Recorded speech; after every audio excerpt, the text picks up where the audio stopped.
Ya, assalamualaikum warahmatullahi wabarakatuh. Kali ini saya akan berbagi pengalaman saya di gagal bayar di aplikasi Adapundi. Buat teman-teman yang pernah gagal bayar di aplikasi Adapundi, boleh komen ya, dan boleh simak. Siapa tahu kita punya pengalaman yang sama. Nah, di awal ini saya udah lama nggak buka ya aplikasi Adapundi itu, dan ini juga baru install lagi. Di sini ada tulisan info pembayaran. Pelanggan yang terhormat, metode pembayaran dan tagihan Anda telah diubah. Harap baca ketentuan berikut dengan cermat. Nilai tagihan yang perlu Anda bayar harap disesuaikan dengan nilai yang telah dinegosiasikan dan disepakati bersama pihak ketiga. Setelah Anda melakukan pelunasan, tagihan Anda pun akan dihapus dalam waktu 14 hari. Nah, jadi di sini ada tulisan bersama pihak ketiga. Nilai tagihan yang perlu Anda bayar harap disesuaikan dengan nilai yang telah dinegosiasikan dan disepakati bersama oleh pihak ketiga. Nah, pihak ketiga. Jadi, pihak Adapundi itu bekerja sama dengan pihak ketiga. Penagihan DC-DC yang mungkin DC-DC pihak ketiga ya. Jadi, Adapundi pun sebenarnya nagih melalui WA atau dan telepon gitu. Mungkin karena udah lewat dari berapa hari atau berapa bulan, dia melimpahkan ke pihak tiga. Nah, ke pihak tiga ini cuma megang data doang nih, cuma megang data. Masih ini nih, gagal bayar nih, telepon. Mungkin kalau buat di WA ini termasuk rajin banget ya, dan karena rajin banget buat WA kita, buat nagih-nagih ya, nelpon udah pasti kan. Dan karena ini dilimpahin ke pihak tiga, udah pasti penagihannya ada sedikit agak ya nano-nano lah. Maksud nano-nano itu ya kadang ada yang barbar, ada yang biasa aja, kadang dengan ada yang yang ngancem-ngancem gitu kan, yang membuat kita mental kita down, akan datang ke rumah bawa hukum. Terus kadang kalau malam-malam tuh ada yang ngirim kayak hadis-hadis gitulah gitu kan, hutang ada lagi nih ya, membawa nama-nama agama lah gitu. Intinya mereka tuh pengen kita tuh merespon dan bayar. Nah, yuk kita lanjut lagi. Di sini berapa sih hutang saya di sini? Oh ya, sebelum itu nih kita lihat dulu ya di menu-menunya ada apa sih di autentikasi ini. Nah, informasi pribadi, pekerjaan, unggah foto, dan data opsional. Ya, saya pinjamannya nggak terlalu banyak ya.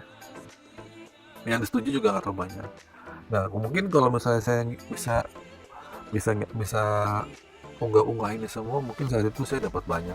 Ada BKB segala lagi, sertifikat rumah, ya Allah, sertifikat rumah, menu foto ya tolong, mutasi rekening dan sebagainya gitu ya. Kalau slip gaji masih oke.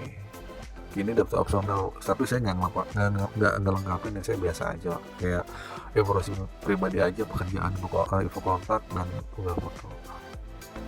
Coba kalian lihat tagihan saya 720 gitu. Yang cair itu ya segini 720. Nah, jumlah pinjamannya 720, cicilannya 4 periode. Nah, 4 periode ini bukan berarti 4 kali bayar 4 bulan.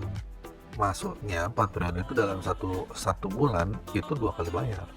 Jadi per 2 minggu, sama lah kayak rupiah cepat gitu kan, cicilan yang berdasarkan hari-hari gitu. Terus kayak aplikasi isi cash juga yang menjebak itu ya, ini juga sama gitu kan. Nah, ini segini per bulannya, kita buka yang cicilan pertama ya, pokok pinjamannya segini, bayar bunganya dan dendanya segini, dendanya 136. Oke, yang lainnya juga sama kira-kira seperti itu, bunganya 136, semuanya dah pokoknya sama, cicilan 4. Nah, terus Bang udah bayar berapa? Tuh, saya belum bayar sama sekali. Saya minjem di awal, saya nggak bayar sama sekali. Ya saat itu saya panik aja sih, saya punya tunggakan banyak, terus saya pengen cari pinjaman lain buat ngelola, malah dapat 700 gitu. Ya udahlah, nggak apa-apa. Malah nggak bisa bayar. Nah, ini statusnya menunggak. Jadi segini ya, pinjaman saya cuma 720. Jadi kalau diakumulasiin, jadi kira-kira hampir 2 kali dapatnya, 100% lah. Minjol di Adapun ya limitnya nggak gede-gede amat, kecuali kalau misalnya dia melengkapi, mungkin melengkapi kayak tadi tuh barusan foto BPKB, sertifikat rumah, mungkin bisa gede kali dapat yang kalau saya sih saat itu pengen dapat seberapa pun, ya udahlah, yang penting saya tidak melengkapi dokumentasi yang opsional itu. Terus pertanyaan lagi nih, pertanyaan yang sangat ditunggu kalian semua paling, "Bang ada DC nggak?" Untuk saat ini nggak. Untuk saat ini buat saya yang di Bogor saya enggak. Kalau di Jakarta ya nggak tahu juga enggak. Mungkin kalau hutangnya besar masih bisa kali ya disamperin.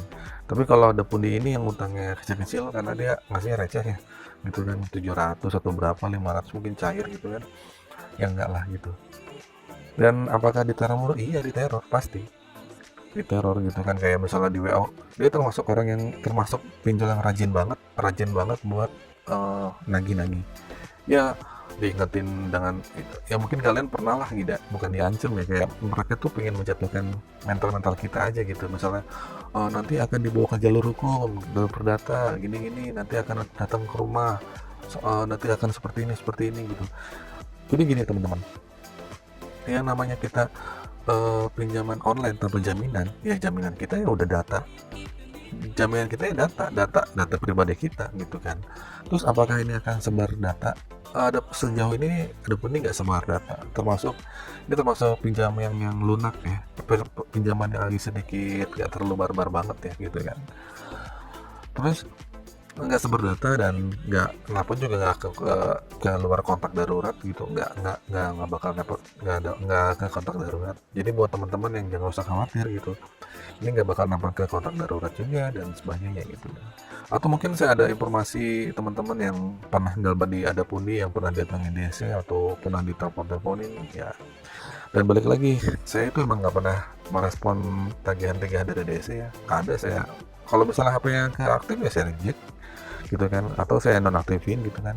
Saya nggak pingin hari-hari saya itu ditagih dengan DC gitu kan, pusing juga kan di DC bodoh ya, kita punya utang salah gitu kan. Cuman kalau kita ngomong balik lagi kita ngomong saya belum ada duit, mereka tuh pengennya kita ada gitu, mereka jual dulu yang ada, jual ini ya kita saya bilang ya bang saya gak ada lubang tutup lubang, wah dia nggak bakal menghiraukan gitu. Kalaupun ada datang DC udah ngedepin gimana gitu. Kalau misalnya orang rumah nih bakal malu atau gimana, nah sebelum ada DC datang ke rumah atau gimana semuanya tuh dikondisikan dulu. Mungkin kayak kontak darurat kita kondisikan itu maksudnya kita ngomong ke kontak darurat kita, kamu udah jadiin kontak darurat saya, nanti kalau telepon begini ya pokoknya dibikin enak aja nah gitu, tolong ya gitu, bilang aja nggak kenal, bilang aja orang yang udah pindah atau gimana, atau bilang aja iya gitu. Nah seperti itu. Jadi kalau misalnya kalian respon di awal bilang iya saya janjikan bayar tanggal segini ya, kalian akan ditagih terus gitu kan. Tapi kalau kalian diem, lama-lama juga ini orang nggak pernah respon, udah cari data lain karena data mereka tuh ribuan, yang gagal tiap hari tuh ada. Apalagi ini dimasuk ke pihak ketiga udah pasti udah banyak gitu data-data mereka. Nah itu aja review singkat dari saya. Nih di sini ada nomor rekening saya atau boleh transfer kalau misalnya kalian pengen transfer. Oke, bercanda. Jadi total tagihan saya 720, terbukti belum ada di sini yang datang gitu. Coba infoin teman-teman yang pernah gagal bayar beberapa bulan ya boleh lah gitu. Komentar atau tanya-tanya yang kurang jelas kita bisa sharing di sini sebagai orang-orang yang mengalami gagal bayar gitu. Buat saya yang sudah 6 bulan sih sebenarnya udah mulai agak tenang ya, udah mulai menyesuaikan diri gitu. Dan itu aja informasi dari saya. Mohon maaf kalau ada salah kata, semoga bermanfaat. Dan kalau kalian pengen penasaran dengan video saya yang lainnya, kalian boleh klik di 2 video ini ya. Oke, akhir kata, assalamualaikum warahmatullahi wabarakatuh.